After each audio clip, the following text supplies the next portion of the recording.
Le mal existe dans le monde et on voit sa force à l'œuvre. Mais comment en parler sans en faire une réalité symétrique à celle du bien? Nous pouvons utiliser l'image de la sécheresse, qui existe bien mais qui se présente comme un manque d'eau.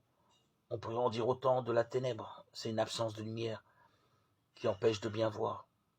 La cécité plonge l'aveugle dans la ténèbre. Il peut vivre, mais parce qu'il est aveugle, il risque de se retrouver face à un danger mortel.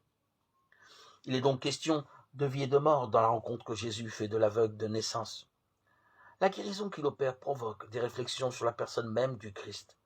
Par ce miracle, l'aveugle a reçu non seulement de retrouver la vue, mais surtout il accède à la foi en Jésus, le Fils de l'homme. À l'inverse, les pharisiens restent aveuglés par leur savoir religieux qui les empêche de découvrir en Jésus le Messie. Tous ceux qui voient selon le regard des hommes ont besoin d'être illuminés par le Christ, la lumière du monde. Jean 8, 12.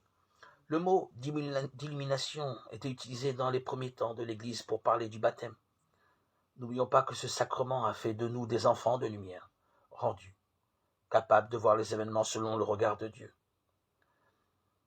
C'est cette inspiration qui devait habiter Samuel pour accomplir la mission que Dieu lui a confiée, discerner quel serait le futur roi d'Israël et lui conférer l'onction royale.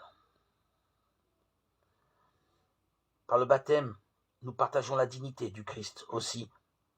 Toute notre vie doit se dérouler dans la clarté. C'est la dimension éthique de notre vie de baptisé sur laquelle insiste saint Paul.